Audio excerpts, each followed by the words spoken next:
The winter wind sliced through the canvas of the temporary tent like a whisper with teeth. It was somewhere in late 1945, inside a makeshift American camp outside the ruins of Frankfurt. The air smelled of coal dust and disinfectant. Around 30 German women, most barely out of their 20s, stood in a line dirt, streaked faces, uniforms stiff with dried sweat. Then the unthinkable order came, "Remove everything," barked an American sergeant. At first, no one moved. The interpreter, a young corporal with tired eyes, hesitated, then repeated the command in halting German. The women froze. Their boots scraped the frozen mud as disbelief rippled down the line. These were soldiers of the Reich, trained for discipline, not shame. One woman whispered, "They'll film this." Another stared straight ahead, fists clenched so hard her knuckles whitened. The sergeant didn't shout again. He only pointed toward a row of wooden crates marked delousing. Behind him, medics in white armbands stood waiting, not guards with rifles. The silence thickened. Across Europe, more than 400,000 Axis prisoners were being processed by American forces. Roughly 7,000 of them were women. Disease, especially typhus, had wiped out entire battalions. Every new prisoner had to be stripped, examined, and disinfected before entering camp. But no one explained that. To these women, "remove everything" sounded like punishment, not procedure. A tall blonde woman in a tattered field jacket was the first to move. Her hands shook as she unbuttoned the top clasp. Others followed, the sound of fabric peeling away merging with the hiss of the wind. Some soldiers turned away out of decency. Others kept their gaze fixed on the ground. One German nurse, formerly stationed in Poland, said later in her diary, "We thought humiliation was the point, but their faces, even they looked ashamed for us." When the last tunic hit the pile, a medic gestured toward a narrow partition where steam curled from a metal pipe. The women hesitated again. The sergeant raised his hand, not to threaten, but to motion them forward. "Move," he said quietly, "now." Boots crunched against gravel, breath fogged the air, and as the first hiss of the disinfectant spray filled the tent, their fear shifted into something stranger, confusion. The sound of buttons snapping echoed like brittle glass. One by one, the women shed the last pieces of their uniforms, field, gray tunics, leather belts, wool skirts, until the floor of the tent was a patchwork of mud and cloth. Cold air bit through skin, breath came out in ghostly puffs. Every movement felt exaggerated, every heartbeat audible in that strange quiet. An American guard shifted uneasily. He wasn't older than 22, his jaw tightened, eyes fixed on the ground.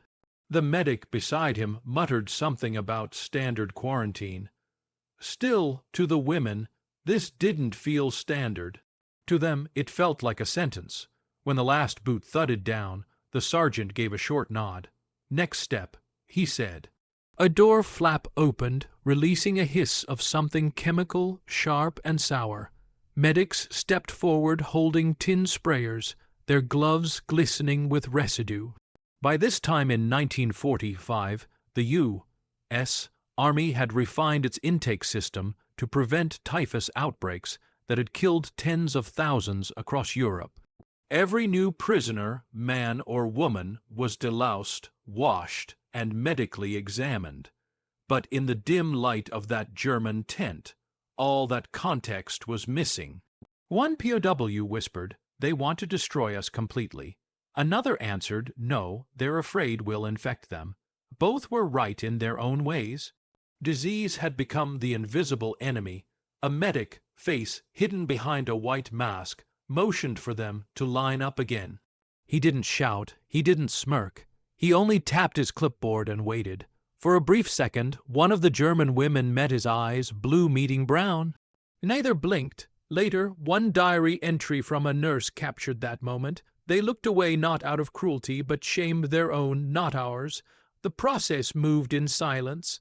The only sounds were the creak of boots, the faint rattle of metal sprayers, and the cold wind outside brushing against canvas walls. For the first time, the women realized this wasn't an interrogation or punishment. It was something more clinical, terrifyingly impersonal. Then came the hiss, a white mist erupting from the sprayers, filling the tent with choking clouds of dust. It smelled like chalk and fear. Someone coughed. Someone else muttered a prayer. And then the white powder began to fall on their skin. The first spray hit like a sting of snow, cold, dry, and unexpected. Within seconds, the tent filled with thick white clouds, coating skin and hair in a powder that smelled faintly of kerosene and dust. The women coughed, blinking through the haze. It clung to their eyelashes, their lips, the hollows of their collarbones. They had braced for humiliation, not fumigation. A medic in a khaki apron moved down the line, his movements mechanical. The tin nozzle hissed rhythmically as he worked. Arms up, he said, voice muffled by his mask, heads down. He didn't look them in the eyes. The interpreter repeated the commands in German, softer, almost apologetic. For a moment, time dissolved into a strange stillness, white particles drifting through beams of light, settling on shivering shoulders.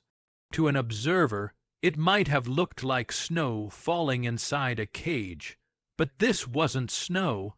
It was DDT, dichloro, diffene, ultrachloroethane, the American miracle chemical that had turned the tide against typhus since 1943. Before its introduction, lice-borne fever had claimed tens of thousands of soldiers and civilians across Europe. With DDT, infection rates dropped by over 90%. The U.S. Army considered it as vital as bullets. But the German POW, you didn't know any of that. To them, it felt like being erased. One woman, a former typist from Cologne, later wrote, "We thought we were being poisoned. Then I saw one of the Americans spraying his own sleeve. He looked almost gentle. I didn't know what to think." The powder settled everywhere in their hair, between their fingers, under their nails. It made their skin itch, but it also brought a strange comfort, order replacing chaos, cleanliness after filth. The sharp chemical scent began to overpower the fear. When the hissing stopped, the medics stepped back, brushing white dust off their sleeves. Another officer entered, carrying a stack of plain brown packages. Inside were simple cotton shifts, prison dresses, American, made. "Clothe up," he said, "move along." The women hesitated again. The dresses looked rough, almost like sacks. But compared to the cold, they were salvation. One reached out, fingertips dusted white, and touched the fabric. It was coarser than anything she had worn, but clean. The fabric was coarse, nothing like the pressed uniforms of the Reich. It scratched the skin, stiff from cheap cotton and detergent, but it smelled of soap instead of sweat. One by one, the women pulled the plain gray dresses over their powdered shoulders. The sound of the cloth rustling replaced the hiss of the DDT spray. Outside, the Kansas wind howled against the tent flaps. The garments had no rank patches, no insignia, not even buttons worth saving. Each bore a faint laundry stamp that read U.S. Army Quartermaster Corps. The Germans stared at the letters as though they were symbols from another world. The irony wasn't lost on them. American soldiers had bombed their cities. Yet it was American cotton that now shielded them from the cold. In 1945 alone, the quartermaster factories produced over 17 million pieces of clothing for POW across the U.S. Shirts, coats, boots, even underwear. Everything standardized, utilitarian, built to last. It was logistics as mercy. The women didn't know the numbers, but they could feel it abundance, even in captivity. One former signals operator whispered to another, "Even our rags were better than this." The other replied, "Yes, but these are clean." It was a small line, but it marked a shift from resentment to realization. An American nurse passed by, dropping small towels and a bar of ivory soap into each woman's hands. No words, just a nod, and the faintest trace of perfume mixed with the stench of disinfectant. To these women, that gesture was more confusing than comforting. Their world had taught them that enemies mocked, not served. They stood in silence, feeling the stiff fabric against their skin. The white powder had begun to fade from their hair, replaced by sweat and the faint scent of soap. Some looked down at their bare feet. Others stared through the tent flap towards sunlight, bleeding in thin stripes across the dirt floor. Outside, rows of identical tents stretched toward the horizon, their tops glinting in the sharp Midwestern light. A signboard in English marked the camp's new name, Concordia. The women stepped into the daylight, blinking, uncertain, and saw for the first time the full scale of where they were. The light was too bright to be real. After weeks under gray skies and blackout curtains, the Kansas sun looked like an alien thing, warm, brutal, endless. The women shielded their eyes as they stepped out of the tent, their plain cotton dresses fluttering in the wind. Before them stretched a landscape that didn't look like war: flat fields, tall fences, and neat rows of white tents stretching to the horizon. A wooden sign stood near the gate, Camp Concordia U.S. Army. The words meant nothing to most of them, but the cleanliness did. There was no rubble, no smoke, no broken glass underfoot, just gravel paths and fresh paint on guard towers. One POW muttered, "It doesn't look like a prison." Another answered quietly, "It looks like America one." By this point in the war, the United States had established over 500 POW camps across 45 states. Camp Concordia, in the heart of Kansas, held nearly 4,000 German prisoners, mostly men, but a few dozen women. They were a curiosity, a rumor turned real. Farmers nearby whispered that Hitler's girls were being kept behind the wire. Inside the camp, the rhythm was relentless. Reveille at dawn, roll call, inspection, meals, work detail. Everything ran on schedule like a factory of redemption. For women used to chaos and air raids, the predictability was disorienting. One captured nurse wrote later, "We had expected cruelty. Instead, we found boredom and bread." That bread became its own shock. The smell drifted from the mess hall each morning: yeast, butter, something sweet. American guards joked about it, saying, "Even prisoners ate better than they had in Europe." The German women didn't laugh. They stood at the wire and watched as loaves were stacked on trays, steam rising into the cold air. One of them whispered, "They must be mocking us." But when the bell rang, guards simply waved them forward. Inside the hall, trays clattered, voices murmured in English, and the smell of fresh coffee made time stand still. The women hesitated, unsure if they were allowed to eat or if this was another test. Then a guard nodded toward the food line. "Go on," he said, "it's for you." It hit them before they even reached the mess hall, that heavy, comforting scent of baked bread mixed with roasted coffee. For women who had survived on moldy crusts and watery soup, it smelled like fiction. They stepped inside the long wooden hall, their footsteps echoing off the planks. Light from small square windows spilled across rows of steel trays and steaming pots. An American cook, sleeves rolled high, ladled thick stew into metal bowls. Another guard poured coffee from a dented urn, the aroma filling every corner. The German women hesitated, eyes darting between the food and the soldiers. Was this another form of mockery, a cruel test before punishment? But no one shouted. No one laughed. By the standards of the Geneva Convention, every POW was entitled to roughly 3,000 calories per day, and the Americans followed that rule with mathematical precision. To them, feeding prisoners wasn't mercy, it was discipline. To the German women, it was dissonance. One young POW, once a clerk in Hamburg, stared at the steaming bowl in front of her. Fat globules floated like islands. She whispered, "Our soldiers are starving." "Why feed us?" The interpreter beside her shrugged. "Because rules are rules." For the first time since capture, they ate slowly, tasting, not surviving. The bread was soft, still warm, edges dusted with flour. The stew was thick with beans and bits of beef. It wasn't European cuisine, but it was real food. Each bite dissolved a piece of their suspicion. An older woman, who had been a nurse during bombings, later wrote, "I couldn't swallow at first, my throat ached, then the smell broke me. I cried into the soup." Around them, guards chatted casually. A radio hummed faintly in the corner, playing swing music from Kansas City. The women looked up, confused by the normalcy, by a world where war seemed to end at the mess hall door. When they finished, an American private collected trays with a polite "thank you." The words felt absurd, gratitude inside a prison, but that contradiction was the new reality. As they left, one woman caught sight of something that stunned her even more: a group of American women in uniform laughing beside a jeep. Outside the mess hall, laughter echoed, quick, confident, completely unguarded.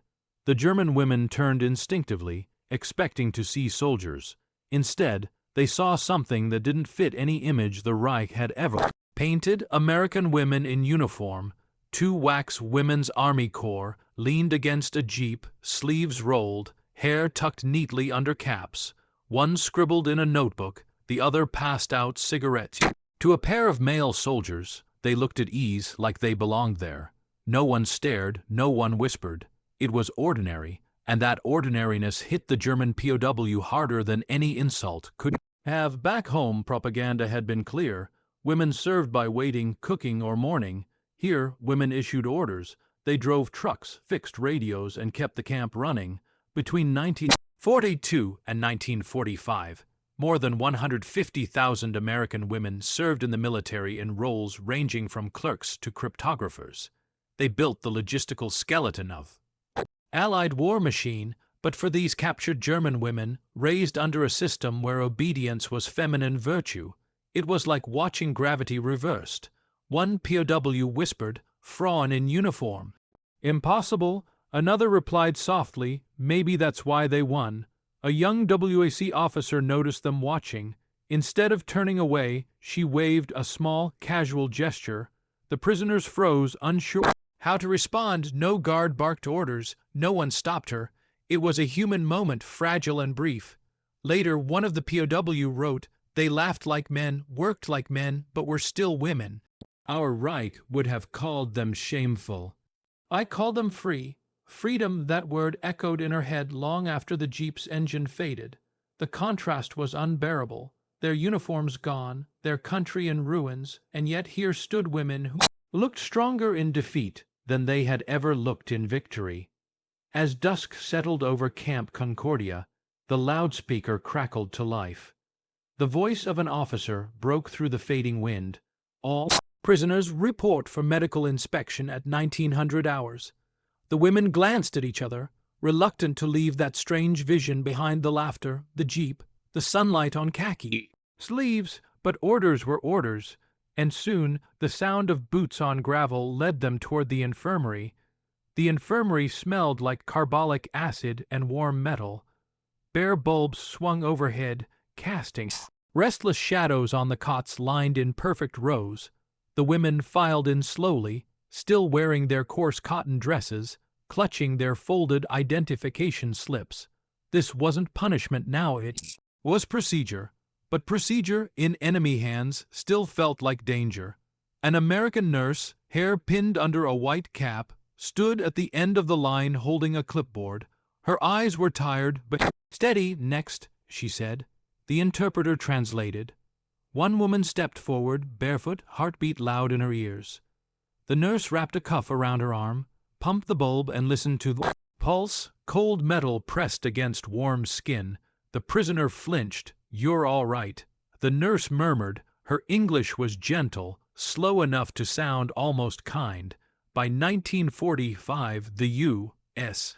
Army had made medical inspection mandatory for every prisoner of war. Each new arrival was screened for lice, fever, frostbite, and malnutrition. Reports indicated that over 20% of incoming POW required treatment in their first week. For women, the inspections were done with extra privacy, at least by wartime standards, but privacy couldn't soften the strangeness of being cared for by an enemy. One German medic turned prisoner later recalled, "She held my wrist, felt my pulse, wrote something down, all without looking disgusted. It confused me more than any interrogation. When a nurse found signs of dehydration, she handed over a tin cup of water. Another distributed vitamin tablets, the kind most Germans hadn't seen since." Before the bombings began, there was no cruelty, no raised voices, only the efficiency of a system that treated even its captives like inventory worth maintaining. Still, the human details leaked through. A nurse brushed a strand of hair from a prisoner's face before listening to her lungs. Another smiled faintly as she recorded a heartbeat. These small gestures landed harder than the women wanted to admit. As the examinations ended, one nurse returned with a crate of wrapped bars. "Soap," she said simply, placing one in each pair of hands. The bars were pale, smooth, and stamped with a single word, ivory. The smell hit instantly, clean, sharp, almost luxurious. Steam rolled like fog across the tin walls. The pipes hissed, valves rattled, and for the first time in weeks, maybe months, hot water filled the air instead of smoke. The German women stepped hesitantly into the shower room, clutching their bars of ivory soap. The floor was rough concrete, the kind that scraped bare feet, but it was clean. At first, they didn't move. The spray heads hung from the ceiling like strange, silent flowers. Then an American nurse twisted a valve, and the first stream burst out. Sputtering, then steady, the women gasped. Water, actual running water. No guards shouted, no one laughed. The medics stood outside, clipboards in hand, giving the prisoners space. Inside, the sound of falling water replaced every thought of fear. Across all U.S. POW camps, hygiene was treated with almost military precision. Showers were scheduled daily, laundry twice a week. Reports from 1945 noted infection rates under 1%, a number almost unheard of in war. The Americans didn't see it as compassion, it was efficiency. Clean prisoners meant fewer outbreaks, fewer corpses, fewer logistical problems. But to the women it felt surreal, being cared for by those they'd been taught to hate. One POW, a former field nurse from Dresden, wrote later, "We were told they would degrade us. Instead, they told us to scrub properly. The ivory soap was smooth and hard to hold. It smelled of something floral, almost like home before the air raids. Lather covered their arms, ran down their legs, and pooled around their feet. The women began to laugh, first quietly, then louder, as if the sound itself washed off months of grime and fear. A medic outside heard it and smiled without knowing why. When the water finally stopped, they wrapped themselves in coarse towels. Steam clung to the walls, turning the small room into a mirror of ghosts. The women wiped condensation from a pane of metal meant to serve as a mirror, the first reflection they'd seen since capture. One of them leaned closer, tracing her own cheek with a shaking finger. Her skin was raw, but it glowed faintly under the light. She whispered, barely audible, "Is that really me?" The mirror wasn't glass, just a dented sheet of tin nailed to a wooden wall, warped, streaked, imperfect. But for the women of Camp Concordia, it might as well have been a window into another life. They crowded around it, steam curling from their skin, staring at faces they barely recognized. Hair cropped short, cheeks hollow, eyes sharp but softer somehow. One woman touched her reflection, and if it might vanish, her collarbones jutted like the ribs of a shipwreck. The skin under her eyes was pale, but the grime was gone. She whispered in German, "Bin ich das?" "Is that me?" For months they had been taught to fear capture. told that surrender meant degradation, that Americans were monsters. Yet here she was, clean for the first time since the fall of Berlin, standing under enemy light and feeling more alive than she had in years. Before their capture, the average German soldier, man or woman, had lost between 10 and 15 pounds during the last desperate months of the war. Malnutrition was normal, hunger was loyalty, but within just a few weeks of American rations, most prisoners began to gain weight again. Their skin healed, their posture straightened. Survival, once an act of defiance, became a routine. One diary entry from a German clerk read, "In their hands, I looked healthier than I ever did under our flag." That thought was dangerous. It cracked something internal, the illusion that righteousness and misery were the same thing. The nurse from Dresden stood before the mirror longest. Her eyes lingered not on her reflection, but on the plain cotton dress hanging from a peg beside her. It was ugly, shapeless, utterly devoid of pride, and yet, she realized, it was warm, it fit, when the guards called for light. Out the women stepped into the cold night, their hair still damp. The stars above Kansas stretched wider than any sky they had seen in Germany. No bombers, no sirens, no searchlights, just silence. Then, under the hum of distant generators, a sound broke the quiet. A truck door slamming, a name being called, and the soft shuffle of mailbags being unloaded. Letters from home. The mail truck rolled into Camp Concordia just after dawn, tires crunching over frozen gravel. The sound woke the entire barracks. Word spread fast, post. Letters from home. And within minutes, dozens of prisoners lined up by the wire, breath steaming in the Kansas cold. The sacks were stamped with a red eagle and the word Jet-proofed inspected. Every envelope bore the mark of Allied censors. Some had chunks of text cut out, others smeared with black ink where forbidden words once were. Still, they were treasures, proof that someone somewhere still knew their names. One American officer read the list aloud. Names, ranks, numbers. Each time a name matched, a hand shot up, trembling, desperate. When the German nurse from Dresden heard hers, she froze. Paper felt fragile, like it might crumble if she exhaled too hard. The letter was short. Her home was gone, bombed in February 1945. Her parents had survived, barely. Her brother was missing in the East. The words were polite, almost formal, but between the lines she could hear the collapse of a world. Around her, others read their own fragments of loss. One woman smiled through tears at the mention of a child learning to walk. Another whispered a prayer over a letter that said nothing at all, just an empty envelope stamped "Return to Sender." By the end of the war, more than 20 million letters passed through Allied POW mail censorship channels. It was the largest coordinated postal system for prisoners in history. Each page carried both hope and humiliation, reminders that home was now rubble, that the Reich they'd fought for was a rumor fading into ash. A clerk beside her said softly, "Our world is burning, but here they feed us." The contradiction hung in the air like smoke. Some women folded their letters neatly and placed them under their pillows. Others tore them to pieces and let the scraps scatter across the barracks floor. Outside, the same truck idled, its engine coughing in the cold. Guards shouted new orders, work detail, transportation, movement. The camp was alive again, mechanical, unstoppable. The nurse tucked her letter into her sleeve and stepped forward as the line began to move toward the trucks. Engines coughed to life as the trucks lined up outside the wire.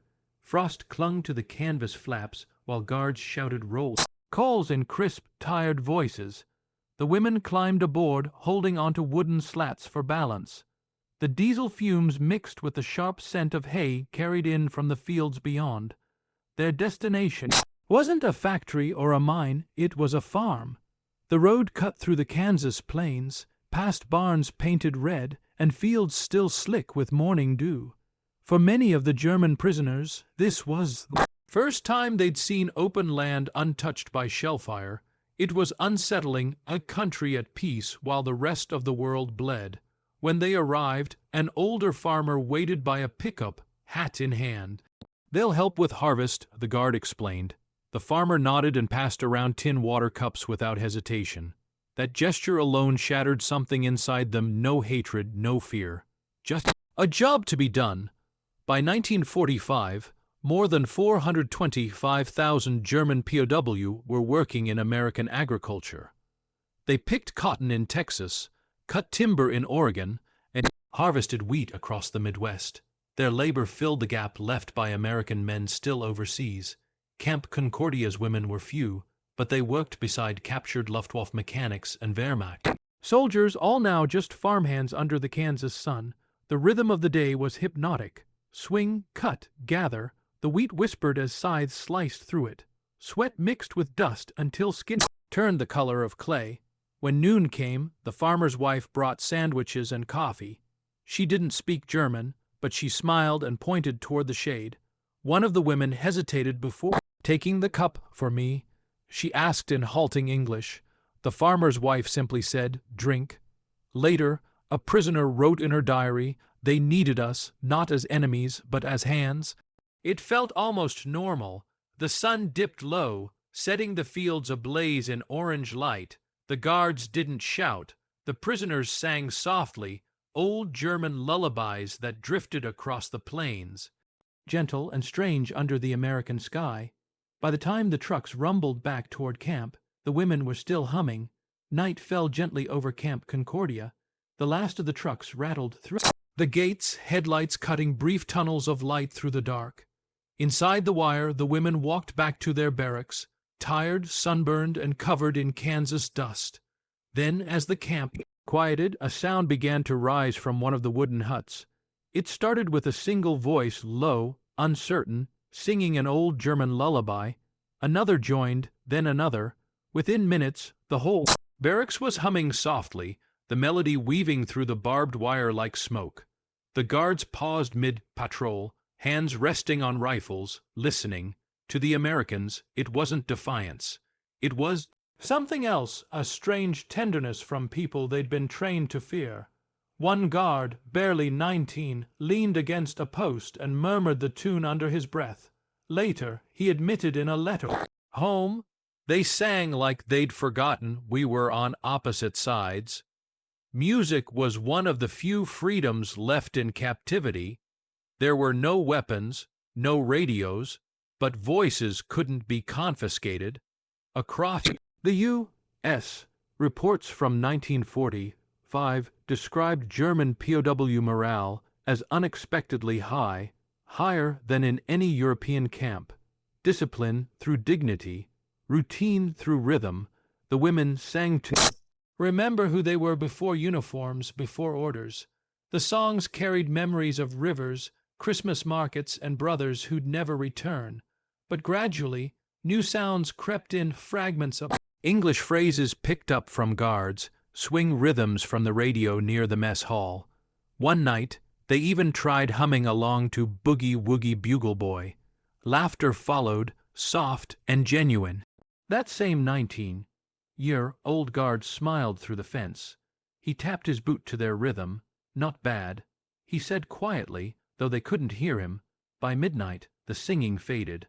Only the hum of generators and the faint rustle of the prairie wind remained.